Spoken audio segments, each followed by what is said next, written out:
Okay, now I think I got it all set.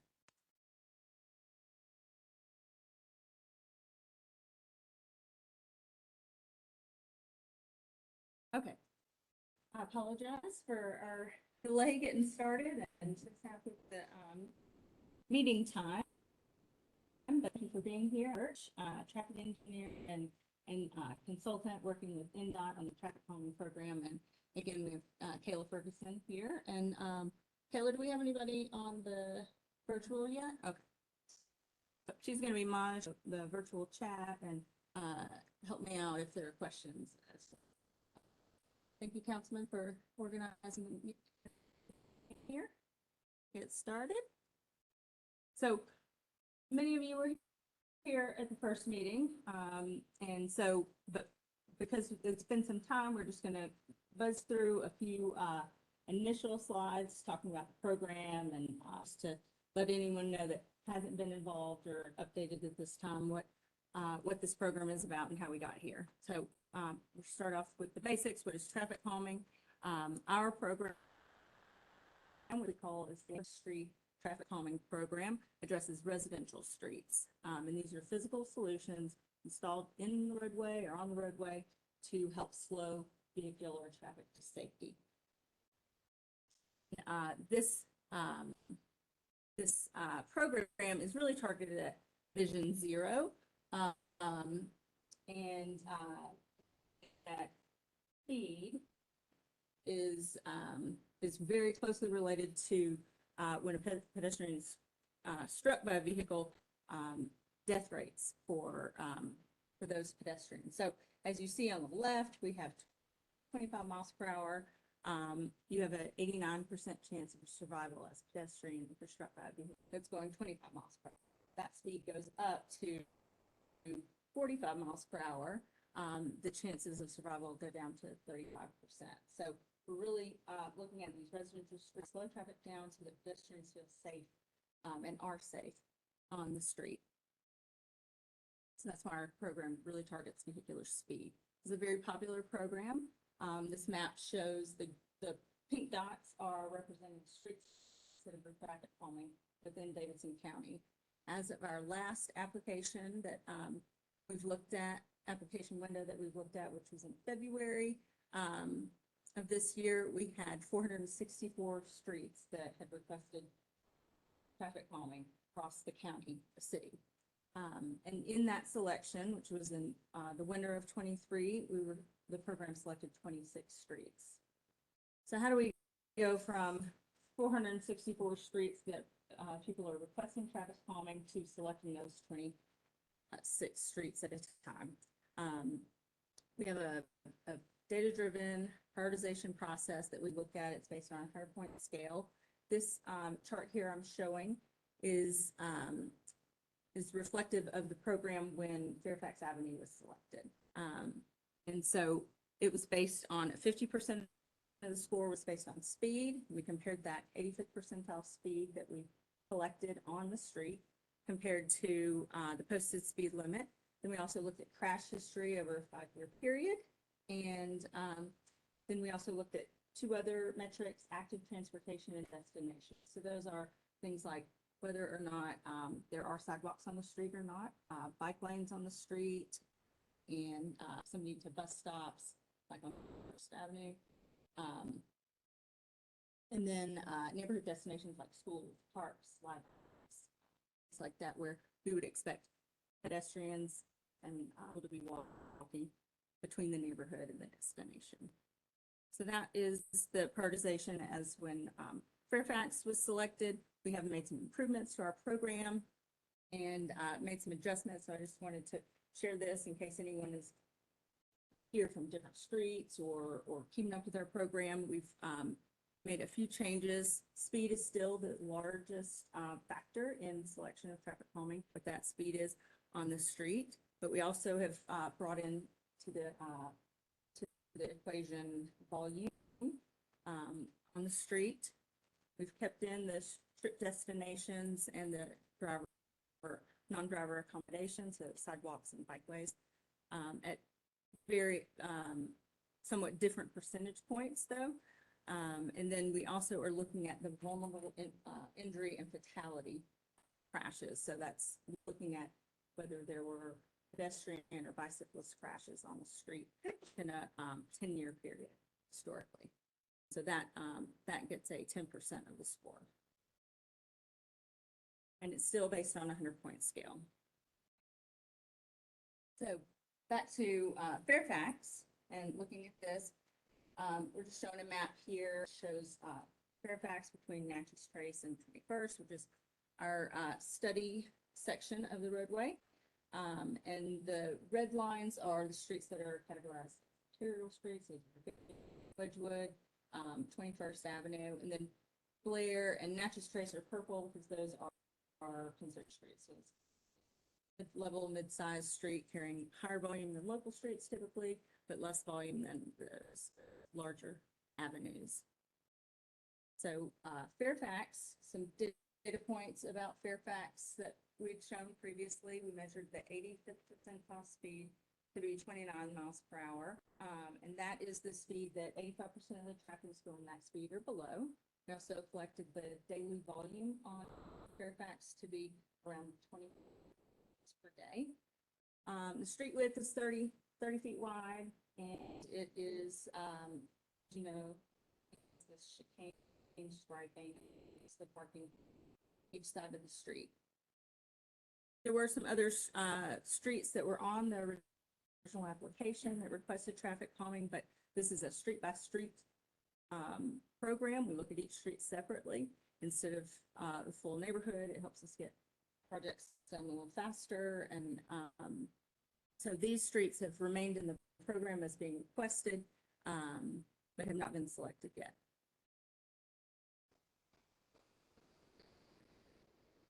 Just from applications that are.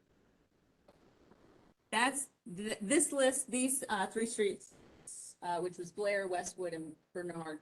I'm just pointing out that they were on the same application that Fairfax was on when Fairfax was selected. So they were ranked against each other at that time.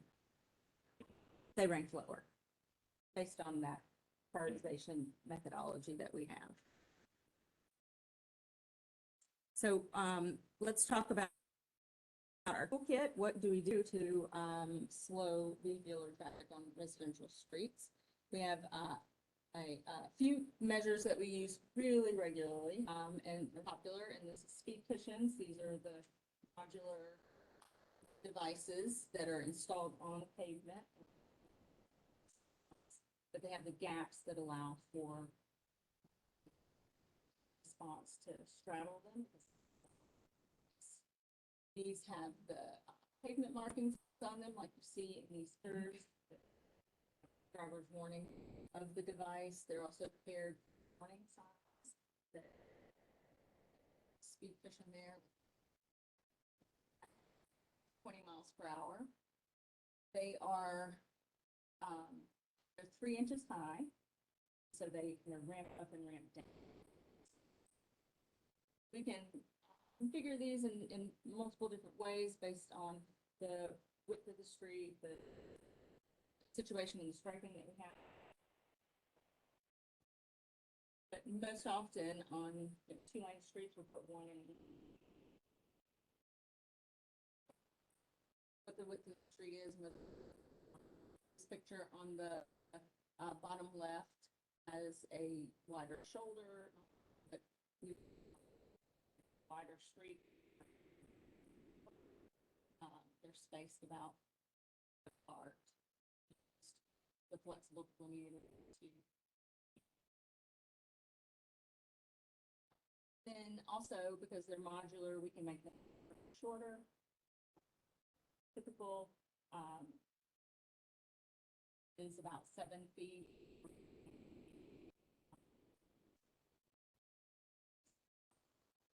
Or smoother, quite as much.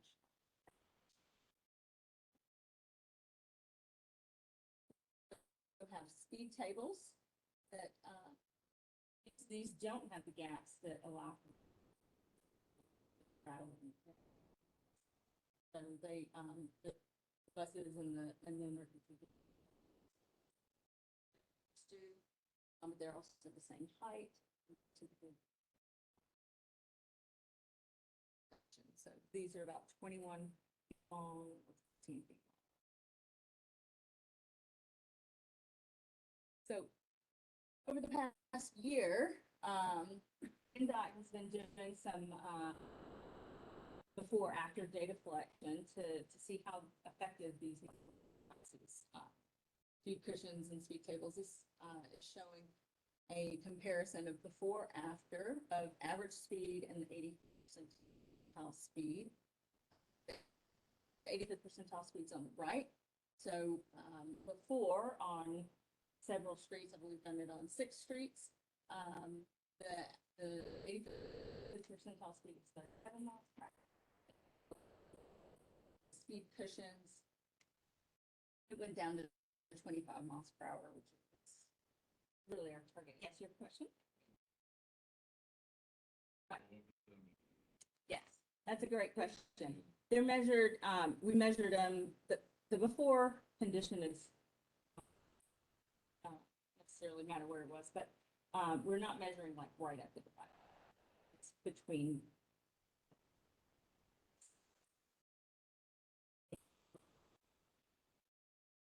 That's just the standard application of this product. Taller one. I mean, some go up to about 3.5 inches, but it's pretty standard to me. And then the average speed, that comparison is 31 miles per hour down to 21 miles per hour. So NDOT is really focused on getting this local data so that we can explain to neighbors how these devices will work out in our city with the local information. And so we think they're very effective based on this data. And so that's why I think they're so widely liked in neighborhoods where they're being installed. Radar feedback signs is another tool we use, and radar signs placed with speed limits typically, and they show your vehicle's speed as you approach the sign. And then if you're going above the speed limit, it will flash at you to remind you that you're going too fast and to slow down. We've also done some data collection before after on these, and we're seeing an average reduction of 6 miles per hour where these have been installed in Nashville. 85th percentile speed's been coming down around 7 miles per hour. So, no, we're not like, it's not like a trap or, no, it's not collecting any vehicle information or license plates or anything like that. It's collecting some data. It is collecting data, and that's how we've been able to pull this information. It is collecting data consistently, which is good for us, and we can actually program them from the office. It's great. Speeds, yes. Some other approaches that we use to slow vehicles is lane narrowing or pavement narrowing through striping. You know, a lot of times we'll have a street that doesn't have any striping at all, and it might be 30 feet wide. So trying to narrow that travel width does show some reduction in speeds. Traffic circles, these are intersection that are kind of like roundabouts, they're installed in the middle of the intersection. We really have to have all the right kind of situation in order to install these narrow intersections. This is not really appropriate, but the way we haven't done one like this yet, but the way that wants to install these are rubber, and then they're back. So that's what you're seeing here. But not really applicable to a lot of the streets and intersections that we're right now. We're also doing bulb outs and chicanes with striping and flexible delineator posts, those white posts that you see usually used with bike lanes. It's the bike lane buffer. And the chicanes, you're very familiar with those, with the alternating parking from side to side. We actually show, I think, one of these pictures. These are two pictures on top of each other on the right. I believe is Fairfax. So outside of the program, there's an opportunity to reach NDOT through the hub Nashville. You can download the app. You can go to Nashville.gov and access the hub and get a ticket and confirmation number, and that really disperses the request or the need to the right departments. The best way that it gets tracked through all of Metro Nashville. So it's not just NDOT, it's Metro Water Services, NES, things like that. Those departments can be accessed through the hub. And then the walk and bike manager, we like to share this information because a lot of neighborhoods are really focused on walking and biking. But Anna Dearman is the walking and biking manager, and her is here. And the Beautification Commission, JD Lane is a resource if you're to organize any adopted streets or neighborhood cleanups and community service. We have a really active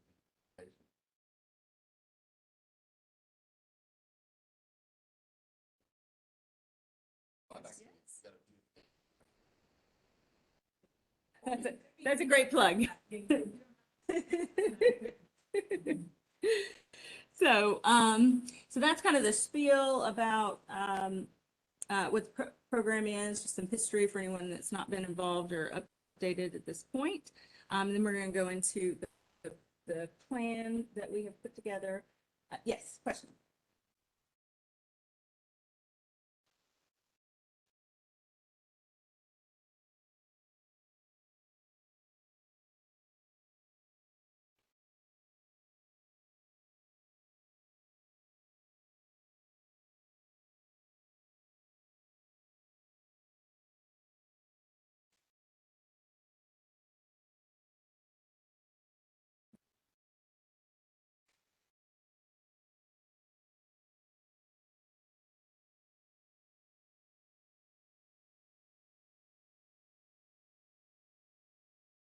We recognize that there may be some diversion of traffic, just trying to.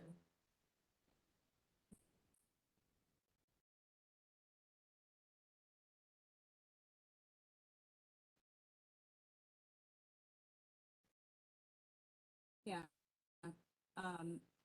There could be some diversion of traffic with any traffic calming. We do not study it specifically like that. So study it with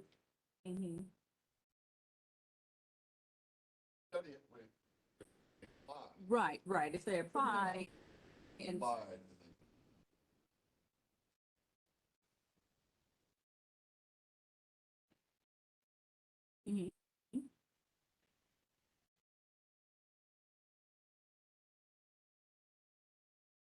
right. So if that, if that arises and there is an issue that's noticed by residents on those streets, they can absolutely apply, like Councilmember said.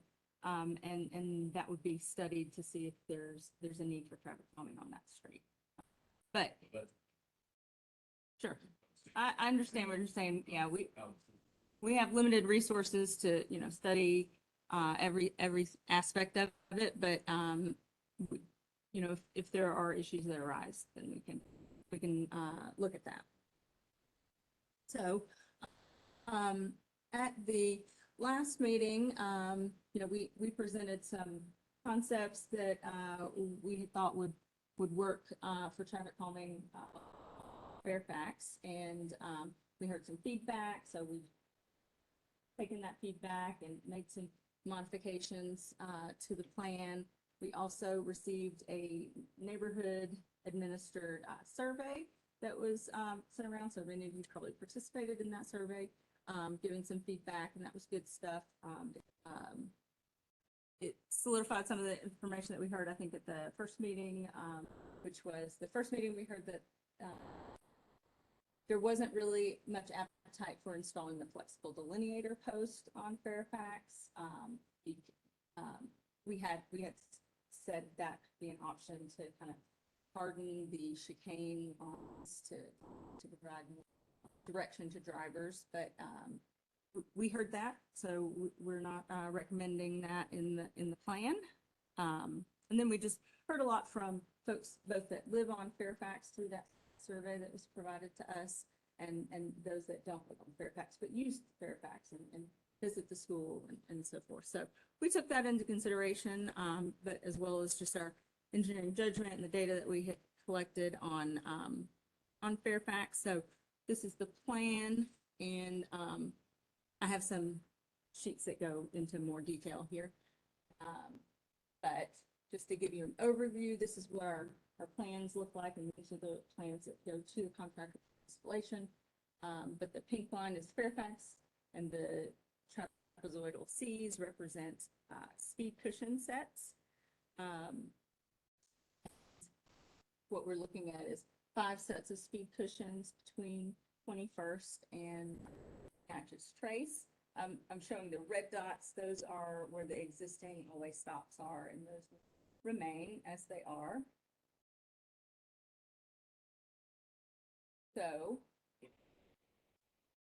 yeah, I'm going to go to that, and then I'm going to come back to this one actually. But the configuration is, it would alternate because the parking alternates side to side, but we would put one speed cushion in each lane. They have the arrow markings on them, side of the double yellow lines, and then in that parking lane we would put another so that drivers aren't tempted to try to go around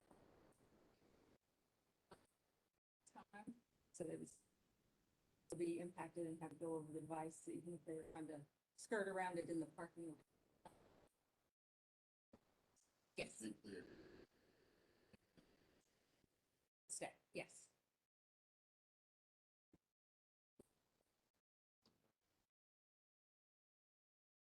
The speed cushion is what I'm referring to as the device. So these are the 7-foot long speed cushions that are placed centered in the lane. They are 6 feet wide, so they're wide enough that passenger vehicles have to go over them. But those emergency vehicles would be able to straddle them and not be as to go over them. But they're placed about 2 feet from the edge of 4 feet apart in the center. Go back, and so this would, the one on the outside, in the parking lane, you can still park over it. It's not meant to take away the parking there. It's just meant to keep people from driving around them, because oftentimes we'll use those white delineator posts on the line to keep people from going around, make sure the parking remains because it's used, and but also just keep people.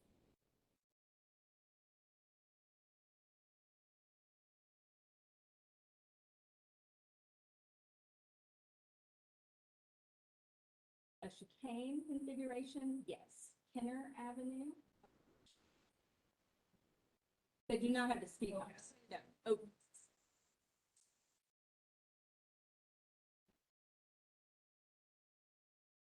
Not with chicanes. We have on multiple occasions put the devices, because we just don't have that many chicanes in Nashville, but we have put the devices in like wide shoulders or parking lots. We have put them.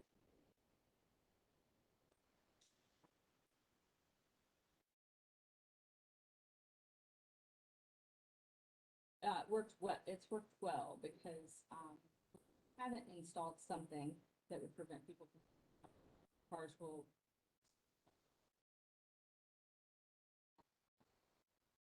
is not preferred.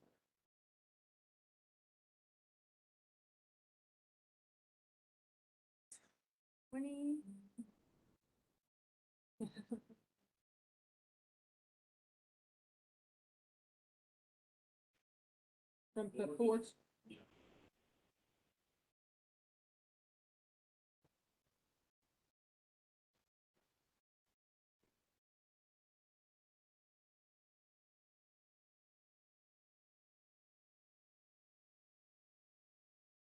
And, you know, the pavement markings need to be refreshed.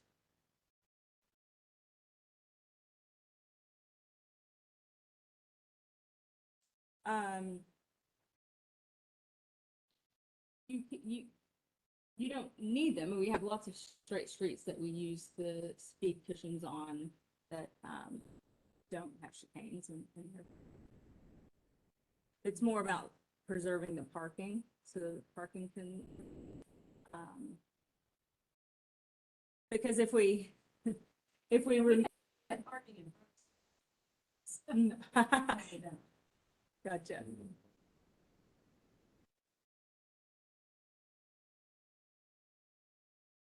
So, They certainly qualified for. Petition.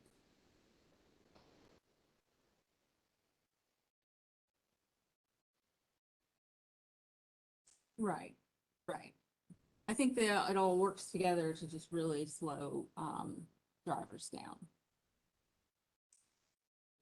So I wanted to show up here the, kind of where these would be. So we're starting from, the west. So on the left side of the screen would be, it's off screen, but that would be Natchez Trace on the left side of the screen. So this is showing where these devices would go.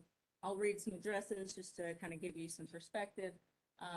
But this first set is at 2525 and across the street is 2702. There's another one before you get to 26th Avenue at 11 and 12. And you can see these are signs, symbols, they paired with the devices, the speed cushions. And of course, there's the always stop at 25th Avenue. Going further east, past the school's property, got one at 2407.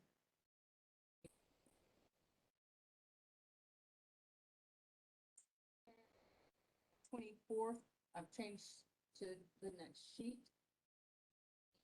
4th is here on the left side of the screen. That's the always stop there. So we have another set here at, the address is 1901 here. 4 set of signs with that. Last one is at 2118 and this complex here at 20. So they're spaced around 400 feet apart, including at the always stops, which are stop locations. So at about 400 feet. Put these in series to get a consistent speed along the length of the street. You're not looking for cars to go over one and then speed up a long distance, get to another one. Space them so that drivers will just stay at the same speed or roughly the same speed between, and they don't have time to speed up between each set. That configuration. And where the school is, so Yes. it's like serving is kind of like at the intersection, like to stop somebody at the intersection? So this is the always stop here. Right in front of the school. That's the stop sign. They're not going there. No, they're not going.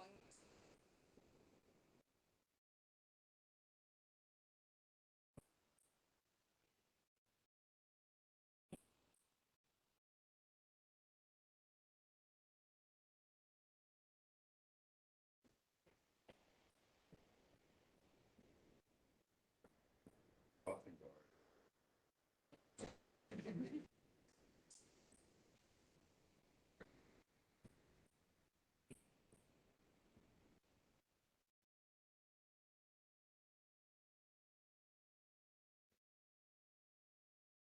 I mean, enforcement is a big part of traffic calming in general.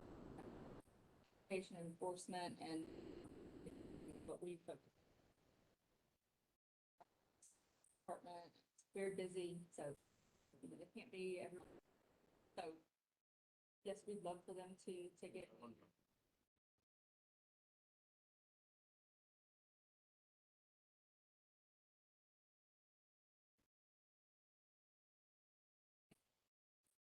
Some, stop ahead pavement markings, but also I believe that it's getting close to or time to restripe the street so that the stop bars are more visible, so we can work with DOT on getting that.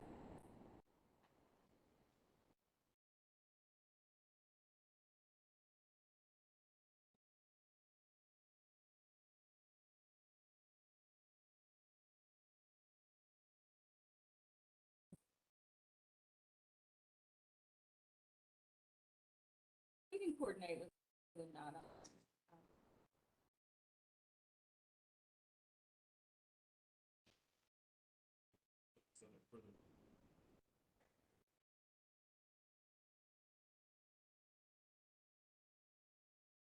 Enforcement is not-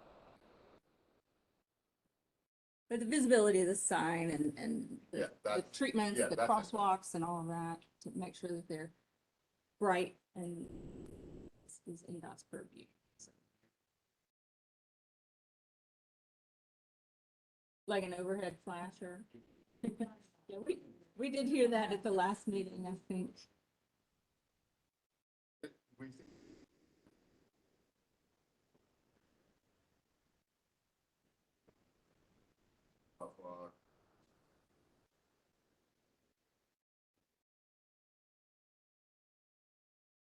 Maybe it's conserving energy. The yes, west of, Natchez, yes. that was not part of our, application, and so it's not part of our, project. That one was signed.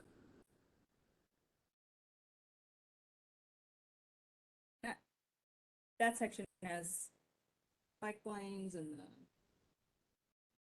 parking as well.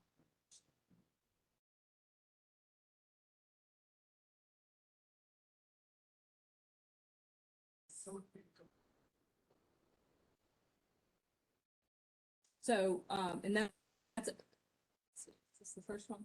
So that's why we, we want to make sure we have one fairly close to the signal there, so that, as you come through that signal, you're slowing down as you get to this, busy part. I've been here when schools get going. It's a lot of people come in to this school, during those times. And then in general, just a good bit of walkers. So, that's a good point, but we can't put it too close to the signal for many reasons, but we do try to space them so that they're seeing the sign as they cross Natchez Trace to see the sign.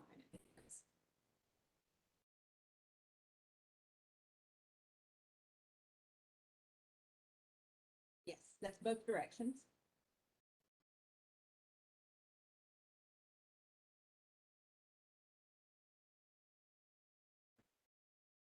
Okay, I was looking for 20, that's a 24-hour.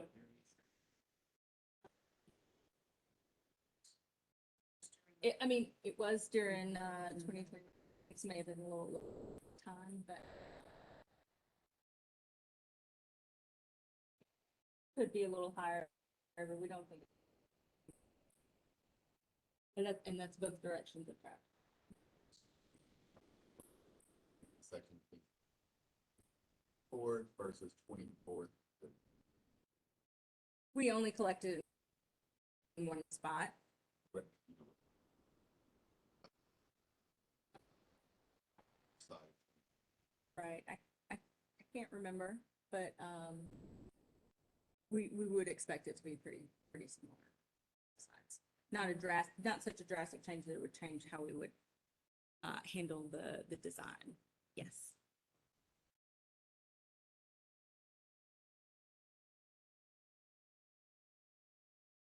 Not as part of this program sir.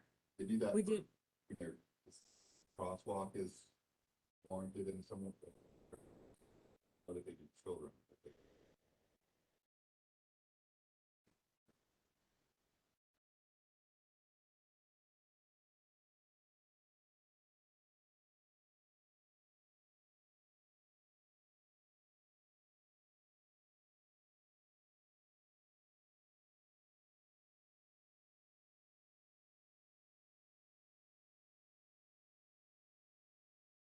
She showed us the graph, the pie chart. There was one thing that was like destinations, yes. and the schools and libraries and Mm-hmm. So that, So that- that all came into, play when we're trying to select this street or did select this street because there were lots of, it scored pretty high in those categories. Like university is really close, so that probably got, scored at the school as well. So I'm gonna talk, are there any more questions about the design? The chicane and speed cushions to see if we can get speeds down a little more. Okay.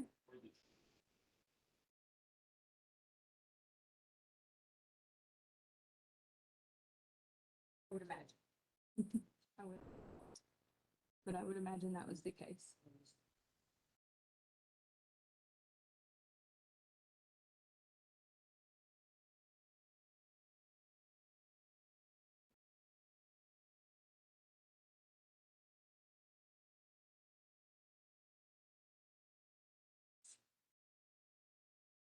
We're wrapping up. I'm going to tell you about the ballot, and this is just our track, the flow of our program. We're in meeting number 2, so we're nearing the end. Our next step is the ballot for that, and then if it's successful, people want to see that installed, then we'll move into construction.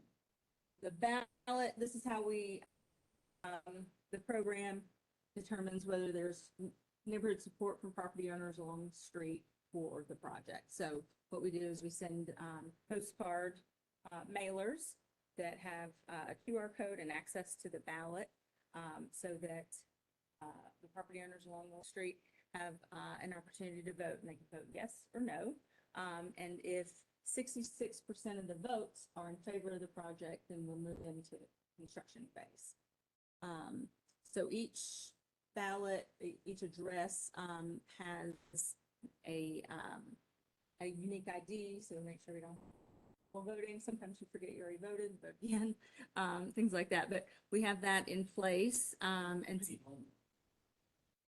it's because it goes all the way to 21st, and there's several condos in that section between 24th and 21st. It's almost 200. understanding is it's the property owners to vote. It is only property Not- owners to vote. not-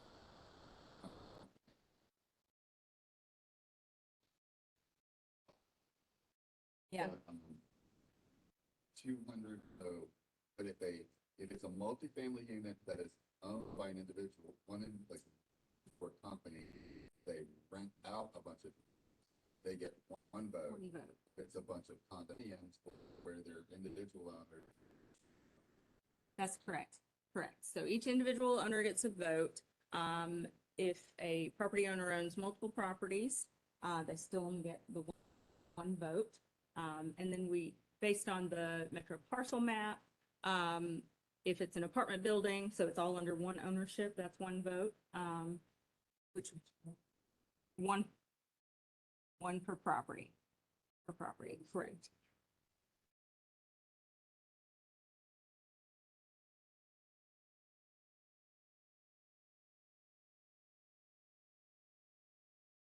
That's a great question. For anyone is anybody online or listening, later on this? The question is, what documentation do people get in order to vote?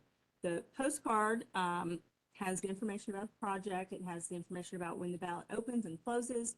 And, it also, when you go to the ballot, it has a link to the plan. So those plans that we showed on this presentation, will be linked so you can go look at them and understand what you're voting on, yes or no. It'll show exactly where the, It'll show exactly what I presented this evening.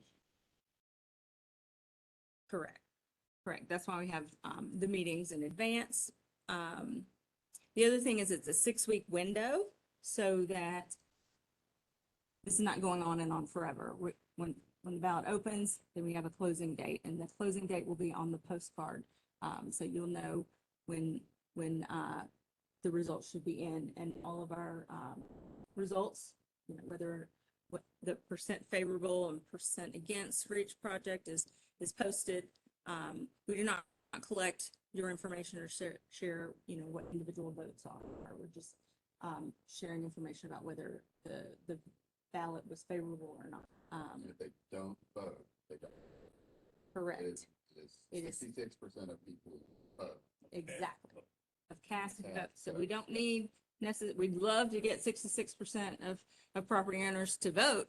But we learned when we were doing this with a petition, that was really hard metric to achieve, to get all those signature votes for that many property owners. So, but it is based on the votes cast, not the number of properties that are eligible.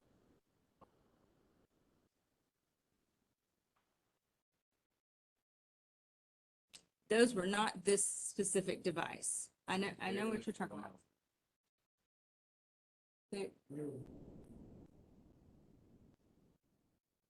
They weren't as long. They were really speed bumps from what I understand and remember. And yes, they're not there anymore. They were removed, but that's why we don't do speed bumps. Those are really for parking lots, school driveways, maybe. Not it. Metro does not, or NDOT does not install speed bumps. And we like these rubberized modular devices because the road needs to be repaved. The contractor takes them up, stores the materials, and then they put them back, and it's not a new. And they're easy to repair. It happens, you know, if one of the pieces of the device gets damaged, it's easier to repair. Yes, you have a question? No, they really don't. They last a long time. Are you familiar with Lombardi? In the Green Hills area, that's what we're talking about. That type of device. And those were there for a long time. I think they have, after maybe 10 or 15 years, been replaced or fixed, but they last a long time. Yes.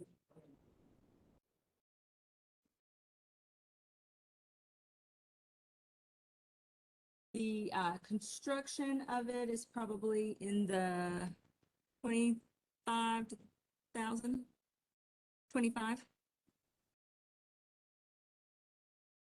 Yes. Correct. That's the construction I cost. think it's supposed to be. Yes. You know, every street's a little different based on how long it is. But yeah, our range is anywhere 25,000. So this is a little bit new in our program, but we do schools have a really big interest in this, and so we do send a mailer card to the schools, and they have an opportunity to vote. They would like.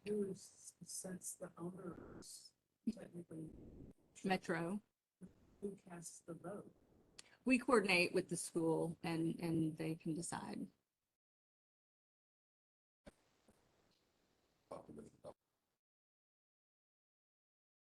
Is that the principal here? Yes, he was.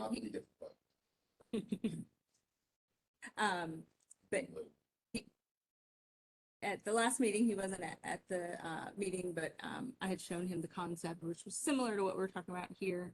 And I think he had good thoughts on it. So this is our zone. Here's our next steps, which you can't see all that well, but our postcards from here, we would send those out in the next 2 weeks. So those would get to mailboxes in about 2 weeks.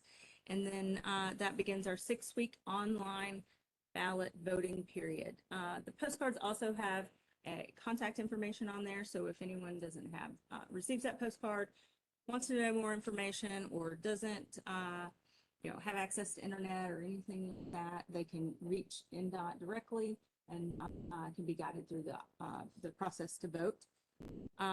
So after the 6-week period, we will let you and your council member know if the ballot was favorable towards the project, and then we'll move on into ordering the materials, which may take up to 4 months to receive those. We don't, NDOT doesn't have a large place to store all this equipment. We're doing these all over the city, so we order them when we know the project is supported and wants to move forward, and then when those come in, then we get it out to the contractor to get it installed.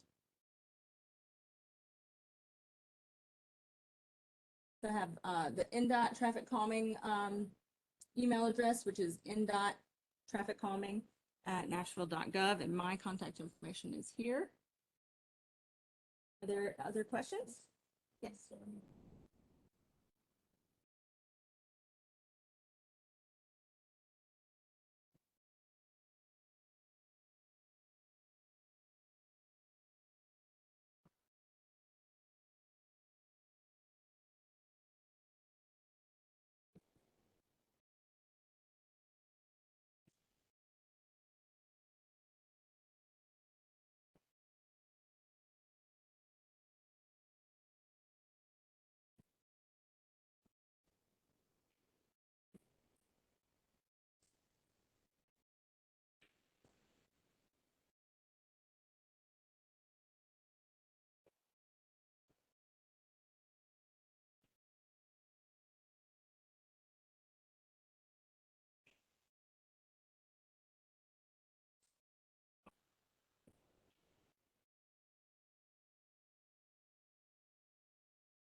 Barton, yeah.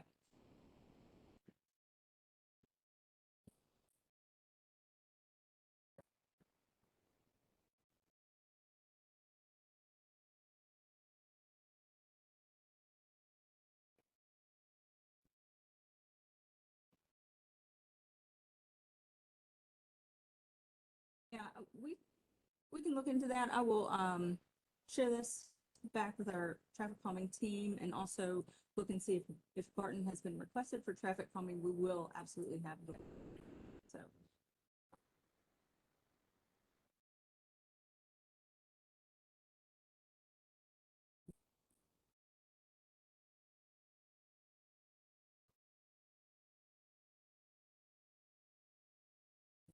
it's kind of out of the way a bit, but council member. Okay, I was gonna say, the last, traffic calming meeting was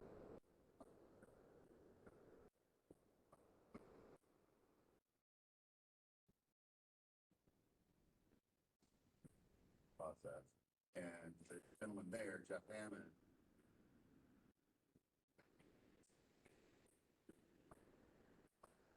did indicate not gonna, having one would not gonna push traffic. Partly that has to do with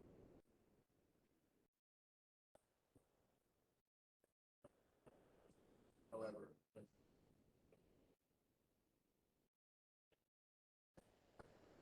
that will follow also different Fairfax part does. That barrier load would be and putting it that data.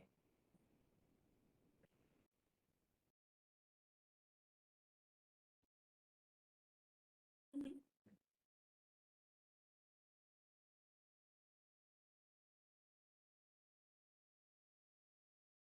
I-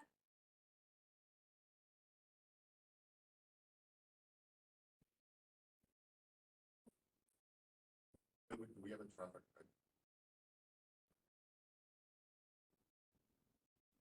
We will, I think we will have it in August of this year, for another window for.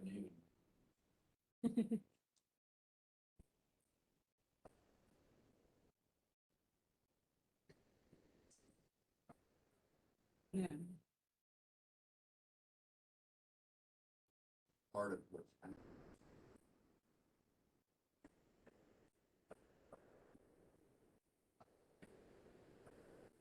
That's right, that's right. And separate from that, we can look at if it's not applied for, to pilot study, to do a diversion study, might be able to do that, but I'll communicate that back to NDOT, our teammates at NDOT and see. Mhm.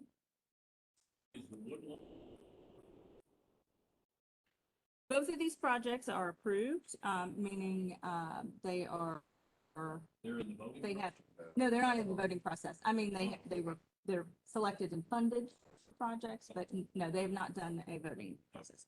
They They just had their first. they just had their first meeting, yes, So they're developing a plan. correct. What's it?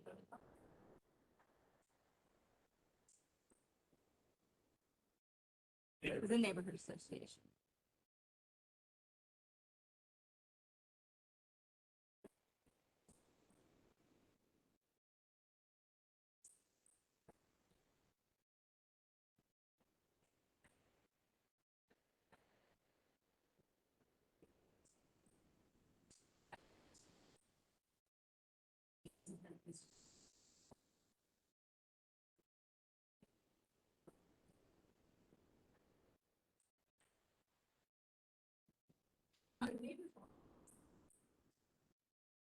Yeah.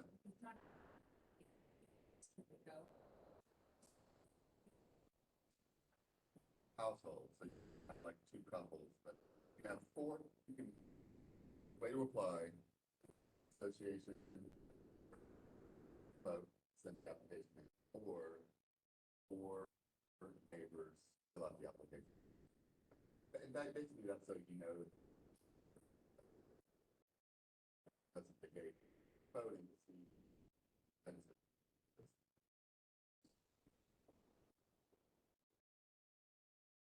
That's right. That's right. And this QR code, if you want to go to it or just go to trafficcalming.nashville.gov, there's a lot of information and program there.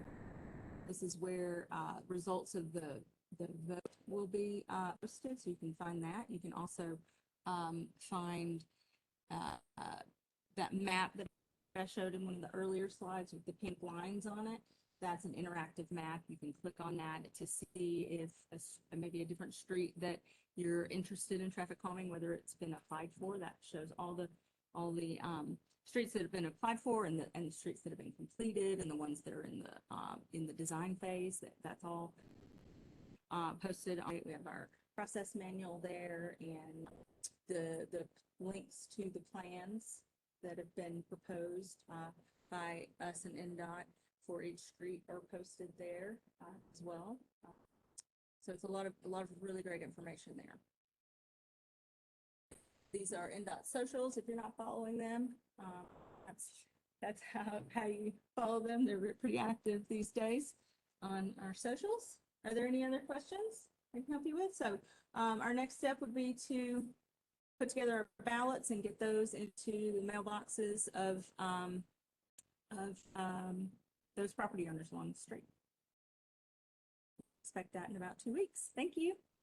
We appreciate you coming.